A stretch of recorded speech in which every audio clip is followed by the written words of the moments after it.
Hello friends, good morning. स्वागत है आप सबका शिव कृपा क्लासेज पर। मैं महेश कुमार वर्मा आप सबका स्वागत करता हूं। दोस्तों, इस वीडियो में हम लोग एसएससी जीडी 2022-23 के उन विभिन्न संभावित प्रश्नों को कवर करेंगे जिनके एसएससी जीडी एग्जाम 2022-23 में पूछे जाने की ज़्यादा संभावना है। तो चलिए दोस्तों, ज़्यादा समय न लेते हुए हम लोग एसएससी जीडी एग्जाम 2022-23 के इन महत्वपूर्ण प्रश्नों को कवर करना शुरू करते हैं। दोस्तों, हमारा पहला क्वेश्चन है, क्षेत्रफल की दृष्टि से देश के 3 सबसे बड़े राज्यों का सही क्रम क्या है। हमें बताना है दोस्तों कि हमारे देश में क्षेत्रफल की दृष्टि से 3 सबसे बड़े राज्य कौन से हैं। तो हमारा सही आंसर होगा दोस्तों, देश का सबसे बड़ा राज्य है राजस्थान, उसके बाद है मध्य प्रदेश और उसके बाद है महाराष्ट्र, यानी कि विकल्प नंबर डी यहाँ पे हमारा सही आंसर होगा। राजस्थान, मध्य प्रदेश, उसके बाद महाराष्ट्र। चौथा स्थान पूछा जाए तो उत्तर प्रदेश का आएगा। नेक्स्ट देखेंगे क्वेश्चन नंबर 2 को। 2 नंबर क्वेश्चन है दोस्तों, प्राथमिक क्षेत्र के अंतर्गत शामिल नहीं है। हमें बताना दोस्तों कि अर्थव्यवस्था के प्राथमिक क्षेत्र में इनमें से कौन सा विकल्प जो हमारा आंसर नहीं बन रहा है। तो पहला है दोस्तों कृषि, ये प्राथमिक क्षेत्र में आता है। दूसरा खनन है, ये भी प्राथमिक क्षेत्र में आता है। तीसरा वानिकी है, ये भी प्राथमिक क्षेत्र में आता है। डी नंबर संचार है, जो कि दोस्तों प्राथमिक क्षेत्र में नहीं आता है, ये दोस्तों संचार क्षेत्र में आता है, संचार सेवा क्षेत्र में आता है। आप लोग पढ़े होंगे दोस्तों कि प्राथमिक क्षेत्र में शामिल किए जाते हैं कृषि, वानिकी, मत्स्यिकी, खनन व उत्खनन। उसके बाद द्वितीय क्षेत्र में हमारा निर्माण व विनिर्माण आता है। तृतीय क्षेत्र में दोस्तों बैंकिंग, रेलवे, पूरा कारपोरेट सेक्टर यानी संचार क्षेत्र सब कुछ शामिल किए जाते हैं, जो कि सेवा क्षेत्र के अंतर्गत आते हैं। चलिए क्वेश्चन नंबर 3 को देखते हैं हम लोग। 3 नंबर क्वेश्चन है दोस्तों, भारत में सबसे पहले मानव विकास रिपोर्ट प्रकाशित करने वाला राज्य है। तो हमारा सही आंसर होगा दोस्तों मध्य प्रदेश, यानी कि विकल्प नंबर सी यहाँ पे हमारा सही आंसर होगा। भारत में सबसे पहले मानव विकास रिपोर्ट जारी करने वाला राज्य है मध्य प्रदेश। नेक्स्ट देखेंगे 4 नंबर क्वेश्चन। क्वेश्चन है दोस्तों, बच्चों में बीसीजी का टीका किस रोग के प्रतिरक्षण हेतु लगाया जाता है। बच्चों में बीसीजी का टीका, ध्यान दीजिएगा दोस्तों, बार बार पूछा गया क्वेश्चन है। तो हमारा सही आंसर होगा टीबी की चिकित्सा, यानी कि विकल्प नंबर बी यहाँ पे हमारा सही आंसर होगा। 5 नंबर क्वेश्चन देखेंगे हम लोग। क्वेश्चन है दोस्तों, खाद्य श्रृंखला के संदर्भ में सही कथन का विचार करें। हमें बताना है दोस्तों, जो हमारा फूड चेन है यानी फूड प्रोसेसिंग की जो क्रिया होती है, उसमें खास श्रृंखला में कैसे दोस्तों हमारी श्रृंखलाएं कार्य करती हैं।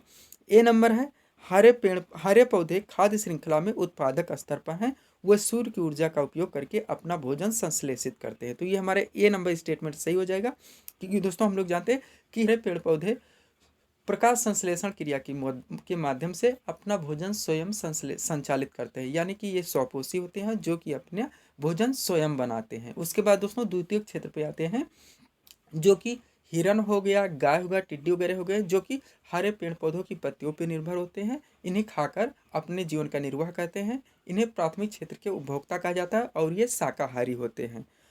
तो दोस्तों हमारा यहाँ पे देखें इस तरह से, तो बी भी सही हो जाएगा, क्योंकि शाकाहारी जैसे हिरण, गाय आदि प्रथम श्रेणी के उपभोक्ता है। इसके बाद आते हैं दोस्तों जो मांसाहारी होते हैं, जो इन पर निर्भर होते हैं, यानी प्राथमिक उपभोक्ता पर जो निर्भर होते हैं, मांसाहारी होते हैं। ये गाय, हिरण इनको खाकर अपने जीवन का निर्वाह करते हैं, जिसमें शेर, चीता ये सब आते हैं। तो इस तरह से देखें तो हमारा विकल्प नंबर सी भी सही हो जाएगा, क्योंकि मांसाहारी द्वितीय श्रेणी के उपभोक्ता हैं। तो हमारा सही आंसर बनेगा दोस्तों विकल्प नंबर डी, उपर्युक्त सभी कथन सत्य है। ध्यान दीजिएगा दोस्तों, ऐसे क्वेश्चन बार बार पूछे जाते हैं। नेक्स्ट देखेंगे 6 नंबर क्वेश्चन। 6 नंबर क्वेश्चन है दोस्तों, निम्न में दूषित जल द्वारा फैलने वाले रोग हैं। हमें बताना है दोस्तों कि दूषित जल के सेवन से कौन कौन से रोग फैलते हैं। एक नंबर हैजा है, ये भी दोस्तों दूषित जल के सेवन से ही फैलता है। टाइफाइड भी दूषित जल के सेवन से ही फैलता है। हेपेटाइटिस ये भी दोस्तों दूषित जल के सेवन से ही फैलता है। उसके बाद मलेरिया है, मलेरिया हम लोग जानते हैं दोस्तों कि मादा एनोफिलिस नामक मच्छर के काटने से फैलता है। तो यहाँ पे 4 नंबर हमारा गलत हो जाएगा, यानी 1, 2 और 3 ये हमारे सही हैं। अब हम लोग विकल्प में देखें दोस्तों, तो हमारा आंसर बनेगा विकल्प नंबर ए, 1, 2 और 3 ये तीनों सही हैं। हैजा, टाइफाइड और हेपेटाइटिस ये दूषित जल के सेवन से फैलने वाले रोग हैं। 7 नंबर क्वेश्चन देखेंगे हम लोग। 7 नंबर क्वेश्चन है दोस्तों, वायुमंडल में सर्वाधिक मात्रा में कौन सी गैस पाई जाती है। वायुमंडल में सर्वाधिक मात्रा में कौन सी गैस पाई जाती है। तो हमारा आंसर होगा दोस्तों, वायुमंडल में सर्वाधिक मात्रा में पाई जाने वाली गैस है नाइट्रोजन। उसके बाद आता है ऑक्सीजन, फिर आता है कार्बन डाइऑक्साइड, उसके बाद आर्गन, फिर नियान, हीलियम, क्रिप्टॉन, जेनान और ओजोन। तो सबसे ज़्यादा क्या पाई जाती है दोस्तों, नाइट्रोजन 71%। हमारा आंसर बनेगा विकल्प नंबर ए। इसके बाद पूछा था तो ऑक्सीजन होता, फिर आर्गन, फिर आर्गन, उसके बाद carbon dioxide, nitrogen, oxygen, argon का कार्बन डाइऑक्साइड, फिर neon, helium, krypton, xenon, ozone.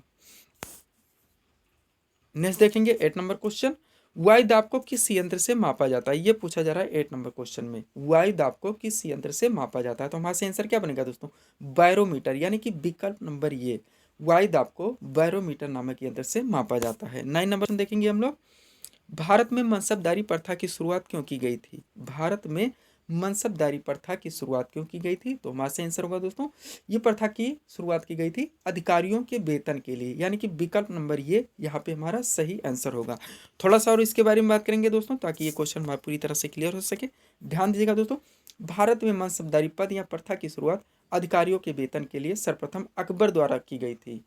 किसके द्वारा, अकबर के द्वारा अधिकारियों के वेतन के लिए। इसमें सैनिक, यानी कि सैनिक और गैर सैनिक दोनों अधिकारी शामिल थे, बार बार पूछा गया है। नेक्स्ट देखेंगे हम लोग क्वेश्चन नंबर 10 को। क्वेश्चन दोस्तों, वर्तमान में भारतीय नागरिकों को कितने मूल अधिकार प्राप्त हैं। प्रारंभ में दोस्तों 7 थे, आप लोग जानते हैं संपत्ति का अधिकार भी शामिल था, लेकिन 44वें संविधान संशोधन के द्वारा संपत्ति के अधिकार को मूल अधिकार से हटा दिया गया और एक विधिक अधिकार बना दिया गया। तो अब कितने बचे हैं दोस्तों, 6 मौलिक अधिकार, यानी कि विकल्प नंबर बी यहाँ पे हमारा सही आंसर होगा।